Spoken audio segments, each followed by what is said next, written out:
Excellent, excellent. All right, thank you very much. Hello, everybody. It's your good friend Plausible here, and I'm back in action with more of a DirecTV video back from 10 years ago. We got Time Cop Part 2. Have you missed it? You know, back in the mid 90s, late 90s, Jean-Claude Van Damme was breaking on the scene. He was producing, making movie after movie. Great movies, too.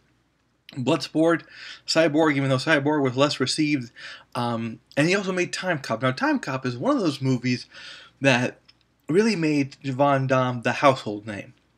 He was already making a name for himself in martial arts circles, martial arts movies. He was seen as one of those really, just a fighter type of thing.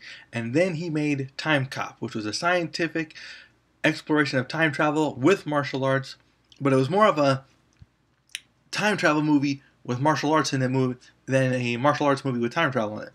And it was really good. Even people who never saw Van Damme, even people who didn't want to see Van Damme, wanted to see Time Cop because, it was science fiction, it was really good. That said, they made the TV show not long afterwards. They tried to make a series of it. Boy, did that ever bombed, okay? It was just terrible. And then they tried to make Time Cop 2. And Time Cop 2 pretty much the final nail in the coffin of the Time Cop franchise, which was a shame. If you're like me, I love time travel. I think it's an awesome concept in science fiction. It's a wonderful idea of possibilities of what you can do and what you can't do. Even this movie itself brings up a very interesting point of view, which says, if we can time travel, then don't we have the responsibility to go back in time and fix what went wrong so many years ago? I mean, after all, isn't that really the true purpose of time travel? I mean, of course, you got the doctors, the scientists who say, no, we just want to go back and study. We just want to go back and observe history and validate all the things we were taught throughout the years. Did the signers of the Declaration really have a hard time? What was it like to fight in the Gettysburg War? What was it like to do this? What was it like to do that? Stuff like that, okay?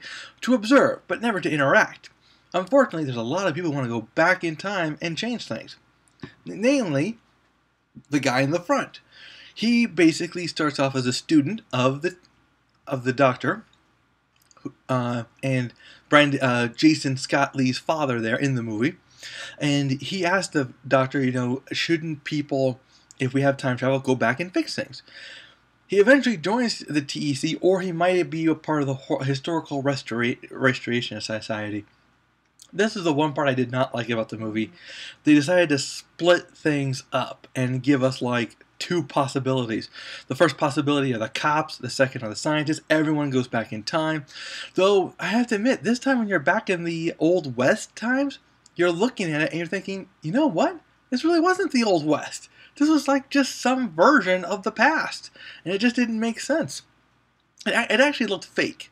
I mean, and ultimately, I get it, okay? They didn't have the budget. I forgave that. The bad special effects didn't bother me. The acting being subpar didn't bother me. That's not why I give this movie a pass, okay? I give this movie a pass because of the ending. The story really falls apart. You basically have this guy who, when he goes back in time to change, and guess where he goes? That's right, he goes after the TEC themselves. He eventually was apparently able to kill Hitler. And of course, we all know that if you kill Hitler, guess what? World War III happens. And there's all these changes, but they don't dwell deep into the changes. You don't get an idea of what's really happening or what's going on. And it just all falls apart. But the worst part is the ending overall. It just ends flat. It ends with you wondering, what the hell did I just see? I mean, with time travel movies, you're supposed to have a mind-splitting alteration of reality. And they did that in a very minute quantity. And it just wasn't effective. That's the real problem with Time Cop 2. It's just not effective. It starts off good. It follows through with great promise. But it ultimately falls apart. It's as predictable as the sunrise. It's as cheap as my posts, but ultimately it just doesn't have the magic that the first one had.